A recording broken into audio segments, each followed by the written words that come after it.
Hello friends, welcome. Let's start on some more advanced clock problems as we promised in the last class. Unfortunately, these problems are becoming all the more common in all kinds of competitive exams. So we'll start with our very first problem,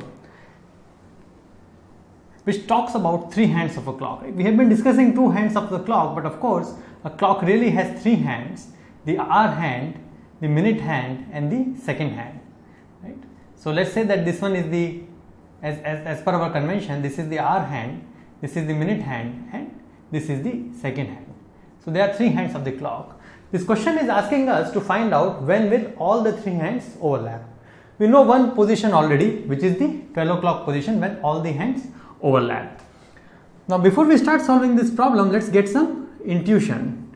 So the hour hand, the minute hand and the second hand, what is the respective speeds? So by the time the hour hand completes one revolution, the minute hand really completes 12 revolutions and the second hand it completes 720 revolutions.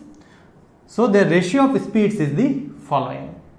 Now from this ratio of speeds, can we find out how many times they would intersect on the face of the clock? Yes, of course we can. As we discussed in the class on the circular race tracks, if the ratio of speeds is 1:2, the number of intersections is 1. If the ratio of speed is 1:3, the number of intersections is 2. And we can see that as follows, right? So it's simply the difference between the ratio of speeds gives us the number of intersection. So for example, let's say that the ratio of speeds is 1:3. So what would happen? The two hands or the two persons or the two things would start at one position, and by the time one of the things completes 1.5 rotations, the slower of the hands or the slower thing would complete only half rotation, and hence, right, so 1.5 divided by 0.5 is 3, right? So the ratio of speeds is 1:3. So by the time the faster one completes 1.5 rotations and comes here, the slower one would have completed only half rotation and would have come only here. Therefore they would meet not only here but also here. So the ratio of speeds was 1:3. The hands, for let's say, would meet at two locations. If the ratio of speeds is 1:12, there would be 11 intersection. 12 minus 1, 11. Ratio of speeds is 12:720. Therefore the minute hand and second hand, they would intersect 720 minus 12, which is equal to 708 times. Now these intersections are happening in a 12-hour period. So between two intersections, how much time elapses? 12 divided by 11 and 12 divided by 708 hours, right? So this is the time between intersections. When would all the three hands be at the same position? When the intersection happen at the same time, which means that, let's say that this happens at the mth intersection of hour hand, minute hand and the nth intersection of the minute and the second hand, and at these moments, right, the time really should be the same. So let's say this is the time at which the hands of the clock the two intersections would happen at the same time, which means that they would all be overlapping on one on top of another, all three hands. Now let's try to find out the value of m and n from here. 708 m, which implies that 708 m should be equal to 11n. Right? How many values of m and n would satisfy these equations? M and n are relatively 11 and 708 are relatively prime. Therefore the only values for which this equation is satisfied is m is equal to 11 and n is equal to 708. If you substitute these values here, you would notice that this time is nothing, right? The hour, this hour is nothing but 12, which means that the only one and only intersection of these three hands together is 12 o'clock and nothing else. Right? So as you notice, the maths in these problems is not very complicated. It's very, very simple, but you need some intuition, you need some idea. This is another such example. Here we have been asked at what time would the hands be opposite to each other. But we are not being asked this directly, right? As we have seen in the previous class, we have been asked direct questions, but this time it is slightly convoluted, and herein lies the complexity. We know that the time, it's 3 o'clock, we know that.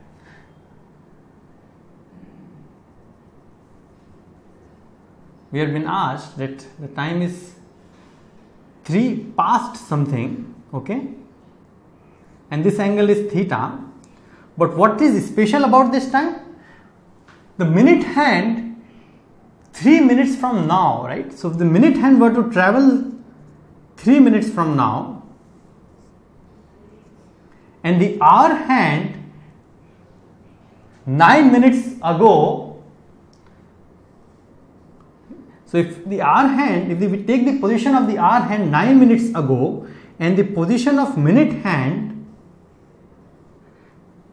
3 minutes from now, this position of two hands is 180 degree apart. This is what the problem is telling us, right? So what is the position right now? The position right now, this theta is nothing but 180 degree minus, in 3 minutes, how much angle would this hour hand cover? In 1 minute it covers 6 degrees. So in 3 minutes it would cover 18 degrees. And in 9 minutes, how much has this hour hand traversed? In one minute, the hour hand traverses half degree. Therefore, in 9 minutes, it would traverse 9 by 2. So if I subtract from 180 degrees these angles, my angle theta would come. With theta is the time right now. What is being asked? This is what is being asked now. And we already know the relation between the time and the angle. This is nothing but our equation 30 into 6 minus 11 by 2 into m. 6 is the 30 into 3. This is the hour. 30 into 3 minus 11 by 2m, and we have been asked to find the m.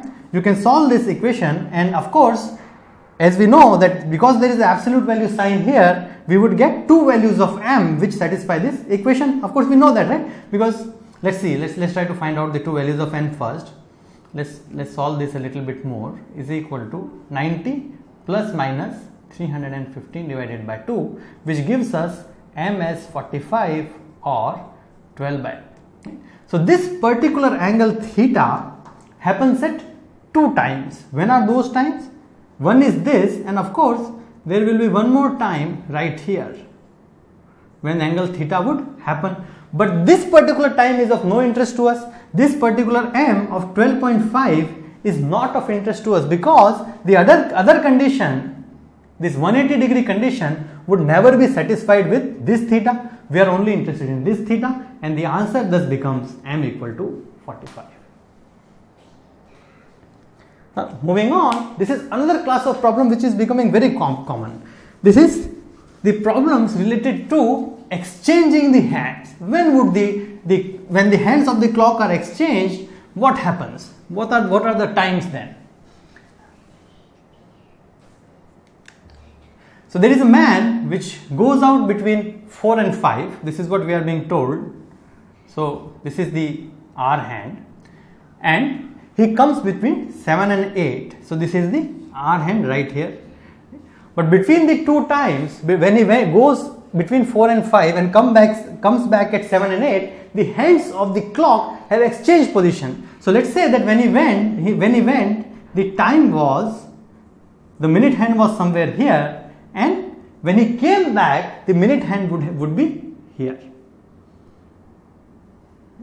So the hour hand moves from here to here, right, when he comes back, and the minute hand is here. So let me draw this in another color so that it becomes clear. So this is our original time.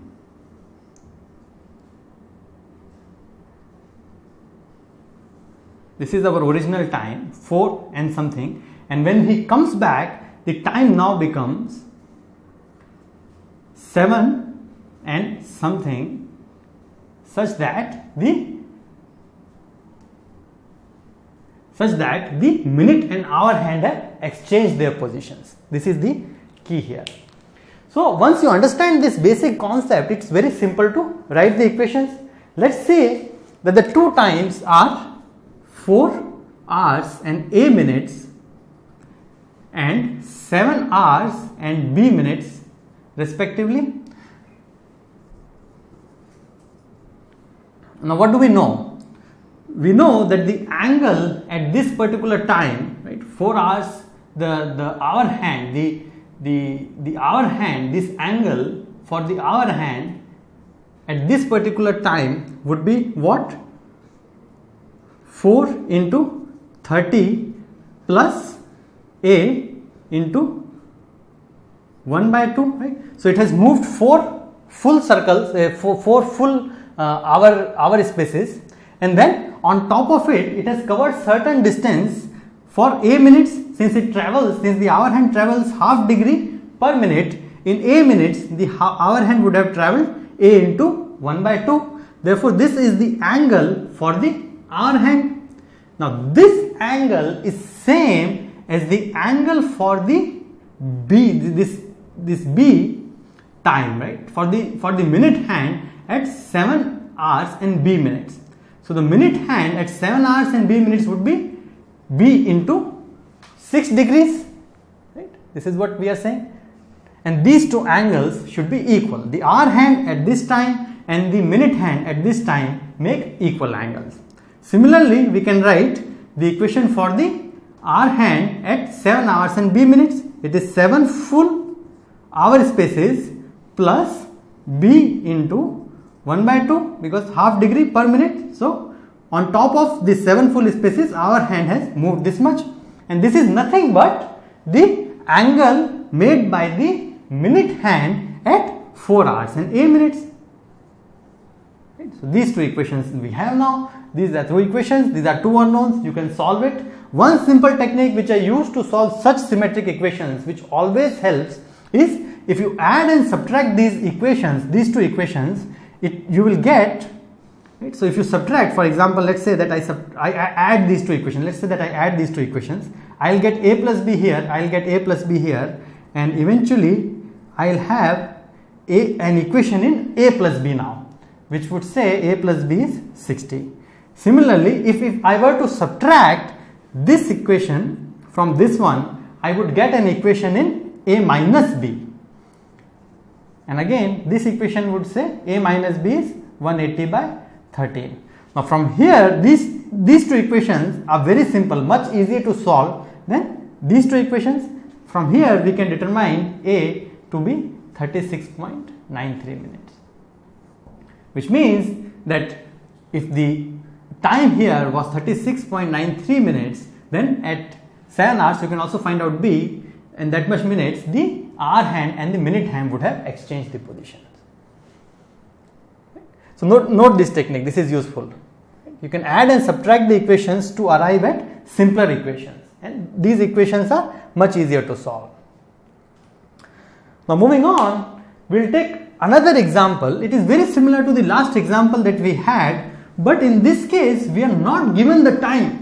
In the last example we were given the 2 times. Here we are only given 1 time. We are only being told that between 7 and 8 the current time is between 7 and 8. In 1 hour, in less than 1 hour, we have a position of hands which is exchanged, right, which is exchanged from the current time. And now we are being asked what is the current time. So again, the current time we can assume is 7 hours and A minutes. The time in future when the positions of the hands is exchanged can either be in terms of 7 hours and B minutes, or it could be in terms of 8 hours and B minutes. That's what we know. It has to be either 7 hours and some minutes or 8 hours and some minutes. It cannot be 9 hours and some minutes, because we know that this exchange happens in less than 1 hour. So we know that much. Now let's use some intuition here. Let's try to figure out what possibly can happen. So this is my hour hand. Now there are 2 possible configurations of the minute hand for any position of hour hand. Either the minute hand could be ahead or the minute hand could be behind. If the minute hand is ahead, the minute hand goes, and then it sometime later it definitely would come behind the hour hand, and there is a possibility of exchange of positions. But of course, this exchange could only happen after the minute hand has traversed 12 o'clock, has gone beyond 12 o'clock, and the time has changed to 8 hours and B minutes. So of course, there is a possibility that 8 hours and B minutes there is an exchange. Let's see that initially if the minute hand was behind, is there a possibility that there can be an exchange? Let's see. Let's assume that this is our current time. From here, the hour hand can only move forward. It can never go back. Therefore, if the minute hand initially was behind, this exchange would not be possible. Therefore, the only case where this exchange can happen is 8 hours and B minutes. So now from here, again as last time, we can write our equations. So the position of our hand at 7 hours and B minutes is 7 hours and A minutes is 7 into 30 plus A into half, and this is nothing but the position of the minute hand at 8 hours and B minutes, which is B into 6. Similarly, we have 8 into 30 plus B into half is nothing but A into 6. Again, you have two equations and two unknowns. You can solve it, and ultimately your A would come out to be, the time right now is 7 hours and 8 minutes. A would come out to be 43.21. You can solve it. Very simple, right? Once you understand the concept, it becomes very simple. Now moving on, this is another problem. Here we are not being asked to exchange the hands. We are not being asked, it's not a problem related to exchange of hands. It's a slightly different problem. Again, we have to use the equation. Again, we have to use our equation. Right? The man went at 6 p.m. The hands of the watch were at angle of 110. So hands were somewhere here. When he came back, again the coming back also happened between 6 and 7, and again the hands of the clock were at 110. So the dotted line shows the time when he came back, and the solid lines show that the time he went, and at both these times the angle was 110. We know how to solve such problems. We have our angle is nothing but absolute value of 30 into h is 6 minus 11 by 2 into m. We have to find two values of m. As soon as we remove the absolute value sign, we will get one equation in plus 110 and one equation in minus 110. We know that. Let's see. This is 180 minus 11 by 2 m1. This is the first value of m, is equal to 180 minus 11 by 2 m2. This is the second value of m. We are being asked how many minutes was he gone away, which is what? m2 minus m1. So to find m2 minus m1, I don't really have to solve these equations at all. What I'll do is that I'll simply subtract this equation from this equation, and what do I get? This becomes minus, becomes a plus, this becomes a minus, this becomes a plus, and ultimately this becomes 22 divided by 2, 11 divided by 2 m2 minus m1. This subtracts out, we don't have to worry about this, and these really get added, so this becomes 220, which implies that the difference in time is nothing but 40. So you don't have to solve anything here, it is very simple. You can simply subtract the equations and get the answer. Now moving on, this is the pinnacle of the exchange problems. If you understand this, you can solve any problem which involves exchange of two hands. So let's see what happens here. suppose we exchange, right? This is the correct clock, this is the incorrect clock, this is the correct clock, and this is the incorrect clock.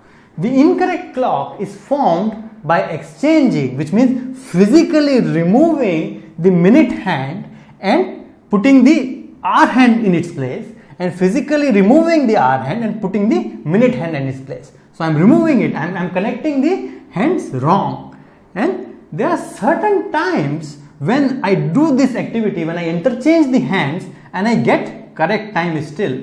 And the question is asking us, how many such times are possible? How many times can I simply exchange the two hands and still get a valid time?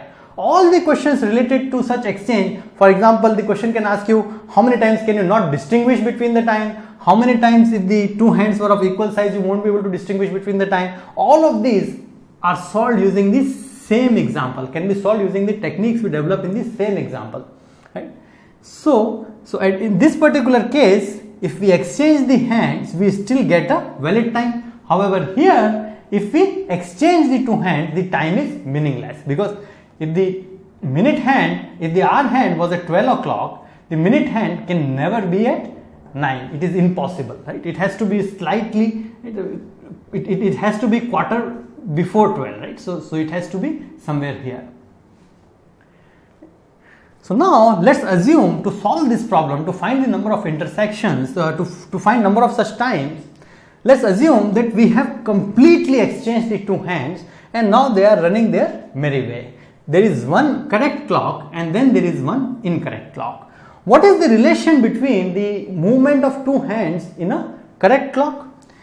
Let's say that my hour hand traverses or is at x degrees. So my hour hand, and there is my minute hand. My hour hand is at x degrees, my minute hand is at y degrees. This is the position. My hour hand, it is x degrees and my minute hand is at y degrees. Let's assume that. Now this x degrees, the speed of the minute hand is 12 times the speed of the hour hand. I know that, so it is roughly 12x. And this 12x should be the current position of the hour hand, right? So the current position of the hour hand is 12 times, somehow related to the 12 times the speed of the 12 times the current position of the current position of the minute hand is 12 times the current position of the hour hand. But of course, this minute hand has traversed the complete circle a number of times before reaching here. So this current position y is not only the position y, but it has certain full rotations also. So this is n into 360. So the y, current position y plus number of full rotations which the minute hand has done is equal to the 12 times the current position of the hour hand. Right? This is the relation between the positions of the minute hand and the hour hand in the correct clock.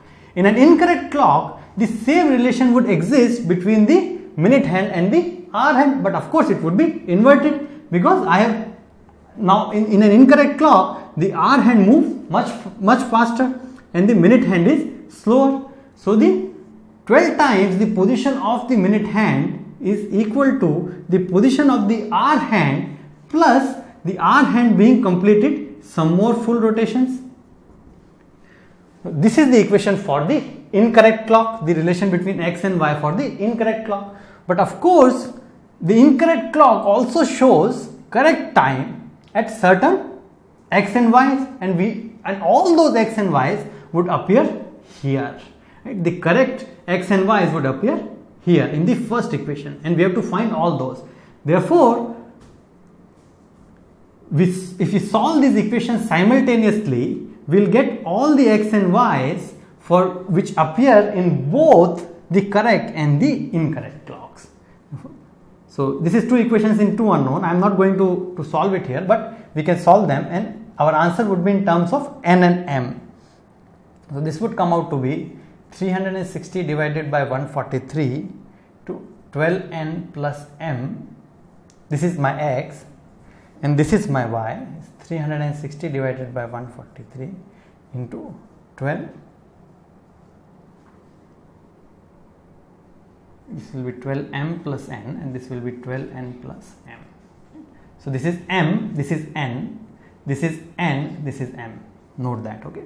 So this x, all these x and y's would appear both in correct as well as incorrect clocks, and there are various values of m and n for which you will get various values of x and y. Let's try a few. Let's substitute m is equal to 0, n is equal to 0, x becomes 0. Similarly, if we substitute n and m as 0, y becomes 0. Therefore, one such instance where both the clocks are correct is 12 o'clock. So at 12 o'clock, both the clocks are correct. Both the incorrect as well as correct clock would show the same time.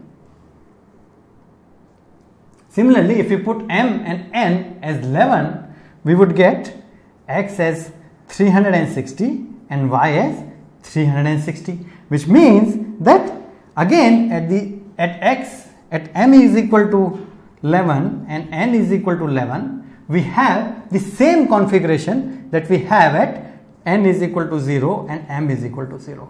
So these two values are identical.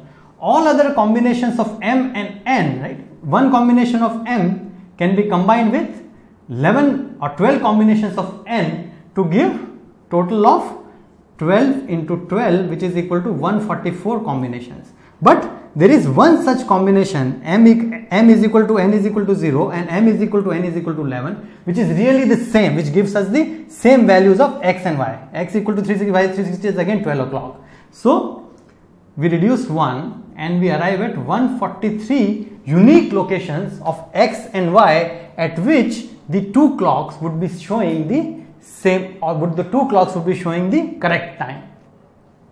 So there are 143. The answer to this question is 143. Let's take one more example and see if we substitute m is equal to 8 and n is equal to 5 in those equations that I just wrote, okay, but I'll write them again. X is equal to 360 divided by 143 into 12m plus n, and y is equal to 360 divided by 143 into 12n plus m. If we substitute m is equal to 8 and n is equal to 5, you will get x as 254.28 and y is equal to 171.58 degrees, which essentially means this x and this y translates to, in the correct clock, this would translate to a time of 5 hours and 42.38 minutes, and in an incorrect clock this would translate to a time of 8 hours 28.53 minutes, right? Which is this configuration that is shown just here, right? The other values of m and n you can try, and you can notice that even in an incorrect clock you will get the correct time. So with this we solve some of the most typical problems, clock problems, right? In the next class we would be discussing fast and slow clocks, which means that what happens, how to solve problems where we are not given the correct clock. So all the questions that we have discussed in the last two classes all involved a correct clock, a clock which shows time correctly, which is running at right speed. What happens if one of them is slower, which means it runs behind in time, or one of them is faster, which means it runs ahead in time? So if you want to listen to those class, do subscribe to our channel. Thank you.